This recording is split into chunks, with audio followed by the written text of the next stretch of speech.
You guys have had quite a few questions about the enhanced keyframing, so I'm going to answer as many as I can. Hopefully that'll give you a little bit of an improvement on your enhanced keyframing technique. I'm Stu, welcome back to another LumaFusion video tutorial. Let's get started.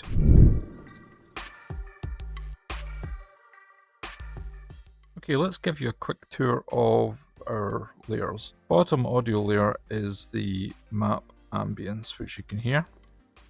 I've dialed it back to -12, but if we just boost it, it's a sort of horse and cart scenario, that kind of thing. We've got our main background, which if I switch off the top layers, you can see is AI generated sort of 3D map thing going on here. And then above that, we've got a kind of scroll map, which we're going to animate through to the road. I've then got, just to show off the sort of shield with the bull coming through, spinning where the north, south, east, west map icon is. And then above that is a smaller version, which is the actual thing that we're going to apply the advanced keyframes to. Now when it comes to different elements moving into the map, I use a combination of dissolves or fade to blacks, slide-ins from right or slide-ins from below, and then just repeating again or sliding out. You can see that happening there.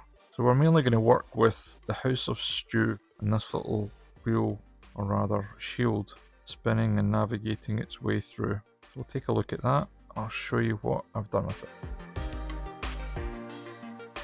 Okay, so we've got 7 keyframes active here, and if I just switch on my zoom feature, we'll zoom in, see what's going on a little bit closer. I'll play it through for you. That's just going to go off screen just directly, which is fine. When it comes to the larger of the two shields, the only thing I've got going on there is that there's a slide transition to bring it in, or a fade, I can't quite remember at this point, and I've just got it rotating. If we actually tap and highlight that, you'll see it goes through just a full clockwise rotation.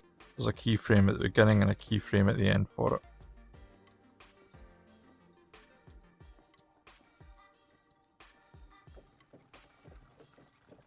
And then it escapes.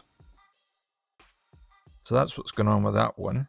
This little guy over here, you tap and highlight it, you can see the different keyframes that I've applied and change the positioning based on the path itself.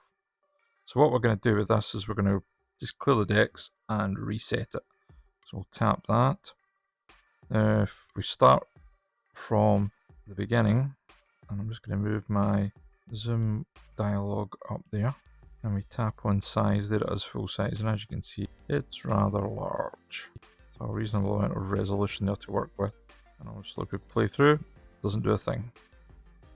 So the first thing I'm going to do is I'm going to reduce the size to 4, because that's where I had it before. We'll zoom in, and then we want a starting point for it, so we're going to grab this and just position it around about here. Now I believe I've got a sort of fade in, dissolve in transition going on to introduce it into the path, but I'm just going to drop a keyframe here, and we'll kind of use the different map marker points for the different keyframes. If we just navigate along a bit, say a few frames, and then I'll drop another keyframe, it gives us something to effectively work to. And by doing that, all I need to do is just move the item over, and then that way we can actually bend the keyframe and use the Bezier curve to work between the two elements. We're going to zoom in just a little bit more, can't go much more in than 200%. There we go. So we're on the first keyframe, and I'm just going to bend the curve round and follow the path of the roadway. You'll see now if we play it through, it does that. What we want to do now is drop another keyframe in, and we'll take it along to around about here. Tap on our new keyframe, So we'll take this along to here, and then go back to the previous keyframe and then just manipulate the curve on it. Remembering you've got the option to manipulate the curve coming in and the curve going out. Just stretch things about like so. And if you check it all out, you'll see that if I play it through, it then moves on to the next spot.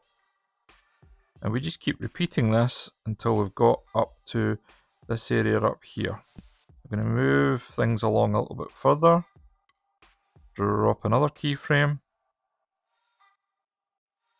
and we'll move this up to, say, about here. Back to this keyframe, and then just bend it into position.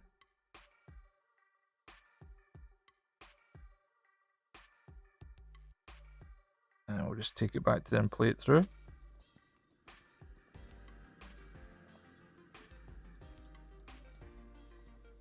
That's looking fine. I'm just repeating this motion right the way through. The other thing you can also do if you want to is have the object turn as well. So you go back to one of your other keyframes, go to rotation, and then just give it a few taps. And you'll see when we start at the beginning, it will then just gently rotate in. And then we go to the next keyframe, and you can just slide it or move it about wherever you want to do. See a bit there.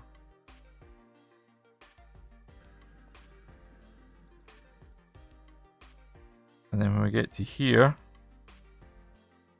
I'm going to just move things along again, a few frames, rinse and repeat, keep it nice and simple effectively. Tap on our new keyframe and then just move it up to, make sure we go to the end point. And then that way we can bend this part in, back to our previous keyframe, and then just take the Bezier curve and just bend it and shape it to follow the path. And then once we get to the end point, I'm just going to go right to the very end before it disappears. See here. Drop another keyframe, and then all I want to do is just spin the rotation. So I'll just type it in. I'll go 360. Tap enter. And then that way, I'm going to go right the way back to the beginning. And we play it through.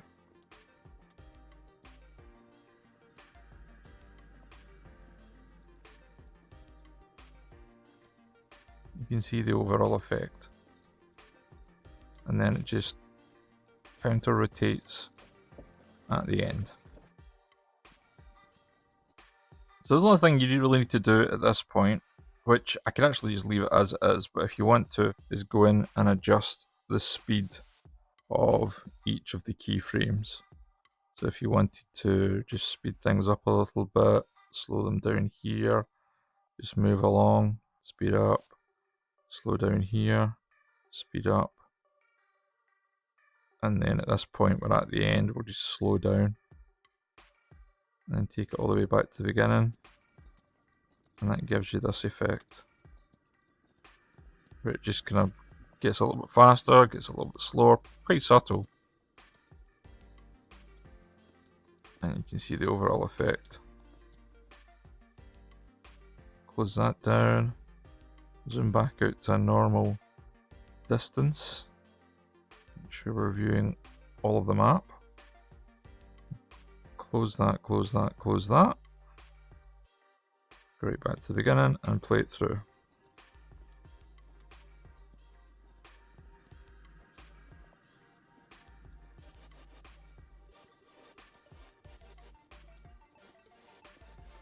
And there you go. And that's just using the BC curves to shape in the actual path. We're working with keyframes further along, and it works. Simple as that. So we've got our transition here, which is just a straight up dissolve. And if we just play the whole thing through,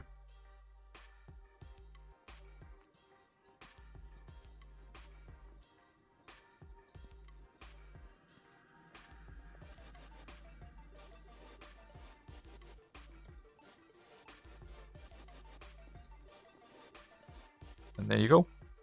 It's as simple as that. So I've included the project file which you can download from my website, and hopefully you've enjoyed this, again, brief way of using Bezier curves, but just a little bit lengthened this time rather than keeping them all bunched up, and hopefully learn something from it from there. If you've enjoyed the video tutorial today, by all means give it a thumbs up. If I've earned your subscription, then please subscribe to the channel, and don't forget to tick the bell, that way you get notified when the next video tutorial is coming out, which will be very, very soon. And I will catch you on the next one. See you later.